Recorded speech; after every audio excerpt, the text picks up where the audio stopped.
Otep à tous, bien-aimés frères et sœurs. La situation au Moyen-Orient ne s'arrange pas. Comme je vous disais la dernière fois, elle risque de tourner à l'avantage de celui qu'on croyait surprendre, de celui qu'on croyait détruire, de celui qu'on croyait anéantir, de celui qu'on demande de capituler, c'est-à-dire l'Iran.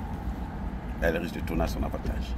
Je vous ai déjà dit ça, que cette guerre, celui qui la gagnera, c'est celui qui a plus des armes, celui qui a encore l'équipement, celui qui a encore des missiles à envoyer.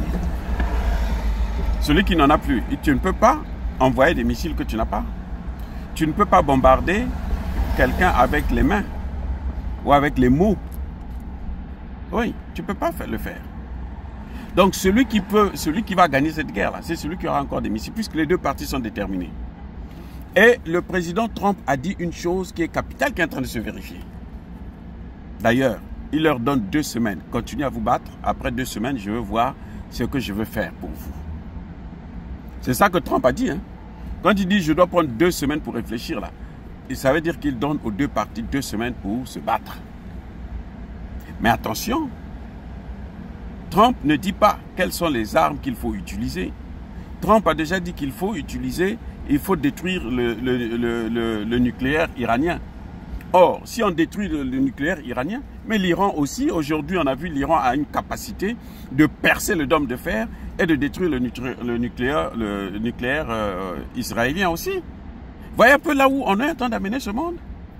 Monsieur Trump doit réviser sa copie et il doit parler parce que c'est la seule personne qui peut arrêter Netanyahou. Même s'il dit que non, nous on n'est pas avec lui et tout, nous on n'a pas été lui, non. Mais ils ont envoyé deux navires de guerre, pourquoi? Dans la sous-région, 2 navires de guerre. Et chaque navire porte au moins 250 avions de guerre. C'est pourquoi? Mais c'est pour bombarder. L'Iran fait comment? Israël fait comment pour venir bombarder? Israël se déplace, il se déplace par où? Qui ne dit pas que les avions américains interviennent aussi déjà dans ces opérations. Bref, les Occidentaux disent que, mais le gars, Netanyahou, est à court de munitions, à court de missiles. Il n'en a plus. En tout cas, il lui reste quelques jours seulement, ça va s'arrêter. C'est peut-être pour ça que Donald Trump a dit, bon, 2 semaines, donc en 2 semaines, il en aura encore pour 2 semaines. Et après ça, ce sera la fin. C'est là qu'il va intervenir pour arrêter l'Iran parce que, bon, il estime qu'il faut protéger son caniche. Mais ça ne peut pas se passer comme ça.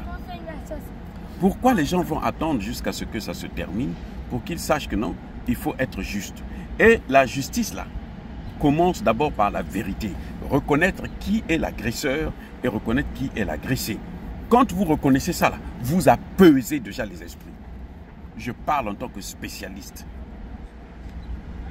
de la prévention des conflits que j'ai moi-même inventé, de la justice transitionnelle que j'ai moi-même inventée. Je parle en tant que spécialiste, docteur en sciences politiques.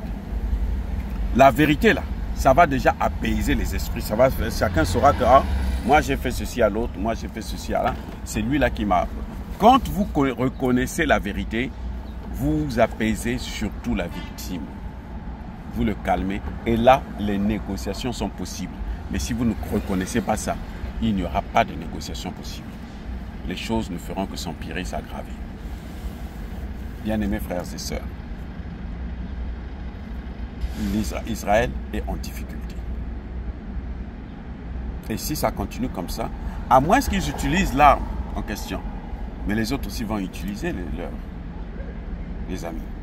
Et encore une fois de plus, j'espère que les gens vont entendre raison. Soyez bénis.